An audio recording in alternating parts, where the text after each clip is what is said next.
Welcome back, everybody. Well, since hitting the market a few years ago, tablets have been literally flying off the shelves. But their popularity is creating somewhat of an unintended consequence. Stan Prager from GoGeeks is here to explain. So, Stan, what is going on with the sales with desktop computers? Okay, so for a long time they've been predicting the demise of the desktop, but it turns out that recent analyses have shown that maybe we're writing that epitaph a little bit too soon. Right. Because essentially what's happened is that when these tablets, and I brought a prop this week.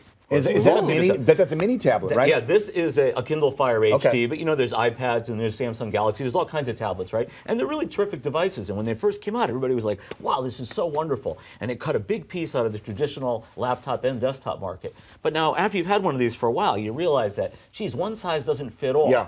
So this is not a great device, particularly for middle-aged people, to use on a full-time basis, right? Yeah. It's ergonomically not terribly comfortable, and you can't do everything on a tablet that you can do on a desktop. It's a supplemental device, and anyone who pays attention to technology, and I know you do, anyone who thought these were going to replace computers, I said, there's no way, because they're only something in addition to your main computer, and the desktop is never going to go away for the reasons you just said. Well, exactly, and one of the things I discovered, at GoGeeks we manufactured PCs, and last year we sold twice as many as we did the previous year. Meanwhile, while everybody else was writing the obituary for desktops, and one of the things that I discovered is we have a lot of clients who are seniors.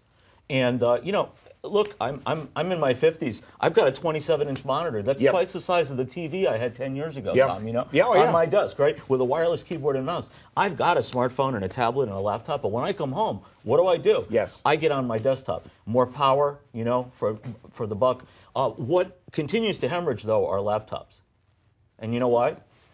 If you are not a student or a traveling business person, why do you need a laptop? Laptops are great if you have to do Microsoft Office on there, and you have to do a lot of typing. For your business products, yeah. For typing, For typing. If you don't have to do a lot of typing, a tablet does everything that you want to do mobile, right? Okay, but when you're makes home, sense.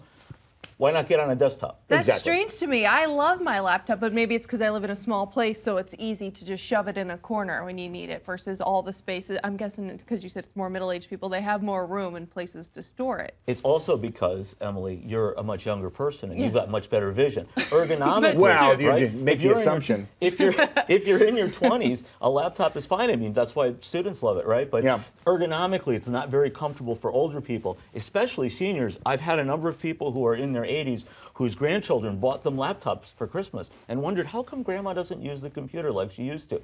Because she's like this, right? You get her in a new desktop, she can sit back comfortably and ergonomically. So that's primarily what it is. Is it also because of the amount of media being consumed, movies? You look at Netflix and Amazon and the people that stream, like our news broadcast at westernmassnews.com.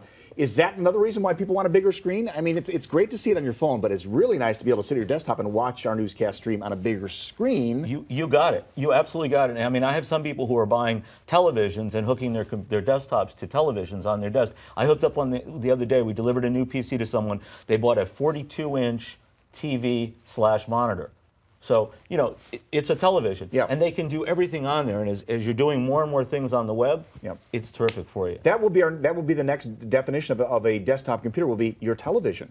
Your television is your computer, and vice versa. And it could be. So again, as a final note, basically, it's one size does not fit all. We have all these devices, but you can't use one thing for everything. Stan, you're always gold when we bring in. The desktop is here to stay. Bottom line. Thank you, Stan. Thank you so much from GoGeeks. Thanks for having me on the show. Have a good weekend. You too. Take care.